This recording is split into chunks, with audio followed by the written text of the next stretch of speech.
को लेके आपकी क्या सोच है? सर मैं डायरेक्ट सेलिंग से, मेरा वैसा नाता तो ये है, मैं डायरेक्ट सेलिंग का मुरीद हूँ।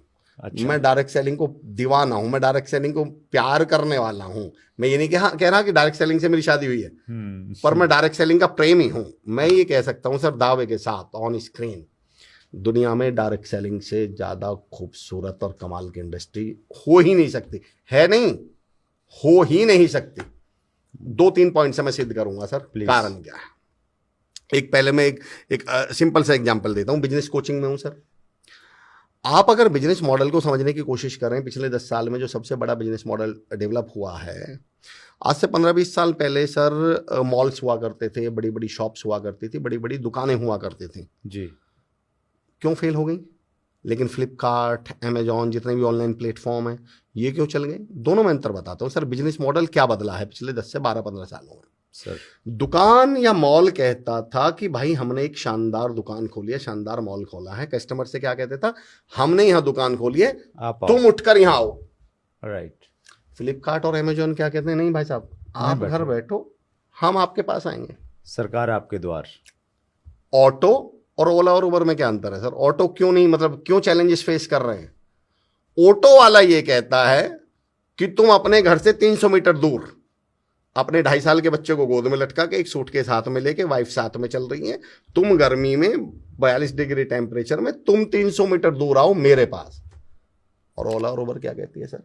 हम भेजेंगे, हम आ रहे हैं भाई साहब, आप घर बैठिए, हम आपके पास आ रहे हैं। स्विगी और जोमेटो क्या कह रहे हैं? भाई साहब आप घर बैठिए, हम आपके पास। बिजनेस वो चलेगा सर जिसका करने वाला चलेगा। क्या बात। लेकिन सुरेंद्र सर, जो मैं कहना चाह रहा हूँ वो सुनिए। ये बात बड़े बड़े एंटरप्रेन्योर्स को, बड़े बड़े बिजनेस ओनर्स को 10 साल पहले समझ में आई है, 5 साल पहले। सर डायरेक्ट सेलिंग को 150 साल पहले ये बात पता थी। डायरेक्ट सेलिंग मॉडल क्या है? Yes yes. जो बात इस पूरी दुनिया को 5 साल पहले समझ में आई है, डायरेक्ट सेलिंग को 150 साल पहले पता थी कि बिजनेस मॉडल वो चलेगा जिसका करने वाला कस्टमर तक पहुंचेगा। डायरेक्ट सेलिंग क्या कहती है कस्टमर से? भाई प्लान प्रेजेंटेशन देने हम तुम्हारे पास आएंगे, प्रोडक्ट देने हम तुम्हारे पास आएंगे, काउंसलिंग के लिए हम तुम्हारे पास आएंगे।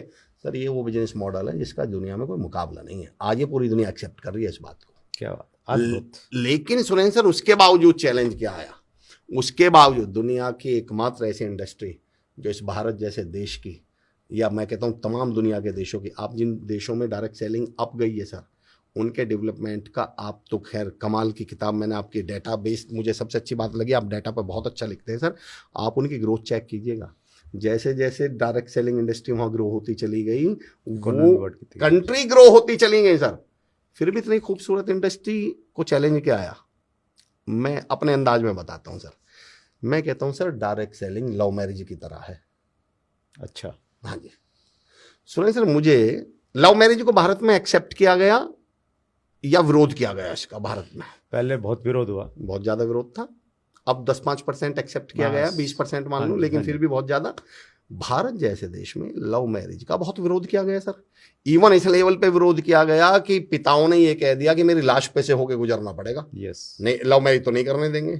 इवन यहां तक विरोध किया गया कि पिताओं ने, घर वालों ने, बड़े भाइयों ने अपनी बहनों को मार डाला, अपने भाइयों को मार डाला, पर उन्हें क्या नहीं करने दी सर? Love marriage. तो इसका मतलब इसमें कुछ तो ऐसा अवगुण होगा सर, कुछ तो ऐसी कमी होगी कि लोगों ने जान ले ली और जान दे दी पर लव मैरिज नहीं करने दी।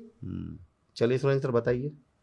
सर मैं ओपन चैलेंज देता हूं, कमेंट बॉक्स में भी चैलेंज दे रहा हूं, मैं ओपन चैलेंज दे रहा हूं कि कोई मुझे डायरेक्ट सेलिंग की एक कमी बता दो, डायरेक्ट सेलिंग की एक कमी बता दीजिए, मैं ट्रेनिंग देना छोड़ दूं। बल्कि मैं सही बताऊं सर, लव मैरिज एक ऐसा सिस्टम था जो इस देश के 90% समस्याओं को हल कर सकता था। जात पात खत्म कर सकती थी लव मैरिज या नहीं? Yes yes. धर्म की लड़ाई खत्म कर सकती थी या नहीं? भेदभाव। सबसे बड़ी बात बताता हूं सर, वो पिता जो शादी के बाद अगले 20 साल तक कर्ज उतारने में अपनी हड्डियां खपा देते हैं, खेत बेचने पड़ जाते हैं दहेज देने के लिए, लोगों से दुनिया से उधार लेना पड़ता है, घर के सोने गिरवी रखने पड़ जाते हैं, और फिर अगले 20 साल तक वो परिवार की रीढ़ की हड्डी कभी दोबारा वापस नहीं हो सकती। इतनी खूबसूरत चीज का देश में विरोध किया गया है। और खासतौर से, अच्छा एक बात और बताइए सर, विरोध ज्यादा किसने किया? मिडिल क्लास ने या पैसे वालों ने? मिडिल क्लास ने ज्यादा किया, आम आदमी ने, मिडिल क्लास ने, जिसकी तकदीर बदल सकती थी लव मैरिज। जिस मिडिल क्लास की सारी समस्याएं लव मैरिज खत्म कर सकती थी, बच्चों के लिए जो परवरिश के लिए या बच्चों के लिए जो कर्जा लेना पड़ता है, सारी जिंदगी फिर कर्जे में घटना पड़ता है, खपना पड़ता है। बेटियों को कोख में क्यों मार दिया जाता है? क्योंकि उन्हें मालूम है कि बड़ी हो जाएंगी तो क्या देना पड़ जाएगा। और बेटी में ऐसी कौन सी कमी है सर? लेकिन इतनी खूबसूरत चीज को भी इस देश में एक्सेप्ट नहीं किया गया। और मैं जो सुरेंद्र सर जहां अब लाइटर नोट पे कहूंगा, पर मैं चाहता हूं कि उस बात को समझें कि लव मैरिज को एक्सेप्ट क्यों नहीं किया गया। लव मैरिज का एक्चुअल में विरोध, आप जो इज्जत वाली बात कर रहे थे, सारे पैसे वालों के बच्चे लव मैरिज कर लेते हैं। अंबानी की कोई इज्जत ही नहीं है, अमीरों की कोई इज्जत ही नहीं है। सारी इज्जत ही किसकी अटकी हुई है? और मिडिल क्लास क्या अट जाएगा? हमारी इज्जत का सवाल है। ये मिडिल क्लास ने इतना विरोध क्यों किया? अब सुरेंद्र सर, मैं असलियत में जहां इस पॉइंट को लाना चाह रहा हूं, लव मैरिज का एक्चुअल विरोध पता है सर किसने किया था? टेंट वालों ने। क्या बात कर रहे हो? इसे एक्सेप्ट किसने नहीं होने दिया? कैटरिंग वालों ने। इसे एक्सेप्ट किसने नहीं होने दिया? बैंड बाजा वालों ने। बताइए क्यों? इन्हें मालूम था कि अगर इस देश ने लव मैरिज एक्सेप्ट कर ली, तुम्हारे धंधे बंद हो जाएंगे। कंटेंट लगवाएगा, ये तो 2 लोग 10 लोगों में तो शादी हो जाएगी, कोर्ट मैरिज तो 2500 में हो जाएगी। कैटरिंग वालों ने, टेंट वालों ने, बैंड बाजे वालों ने। अब सुनिए सर, भारत में डायरेक्ट सेलिंग इंडस्ट्री जो इस देश की तकदीर बदल सकती थी, इसे एक्सेप्ट किसने नहीं होने दिया? ट्रेडिशनल बिजनेस वालों ने।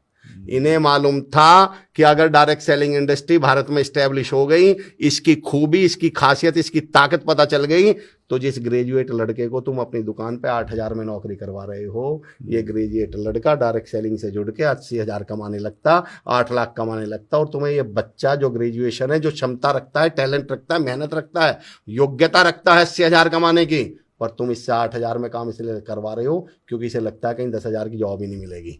नाम की इंडस्ट्री भी है और मेरी वैल्यू तो 80,000 की है, 8 लाख की है, तो इसी बच्चे को तनख्वाह कितनी देनी पड़ जाती है इनको? जिस MBA के लड़के को वो 15,000 में रख रहे हैं, अगर वही लड़का जो कम्युनिकेशन सीख के आया MBA का बच्चा, वही MBA का बच्चा जिसके लिए अंदर लीडरशिप स्किल्स हैं, अगर वही डायरेक्ट सेलिंग इंडस्ट्री में जुड़ जाए और वो महीने के, उसे तो मालूम है यार इसमें तो कोई लिमिटेशन ही नहीं है, मैं 15,000 भी कमा सकता हूँ, 1.5 लाख भी कमा सकता हूँ, 15 लाख भी। तो फिर ये MBA वाले 15,000 में इनके यहाँ नौकरी कैसे करते हैं? ये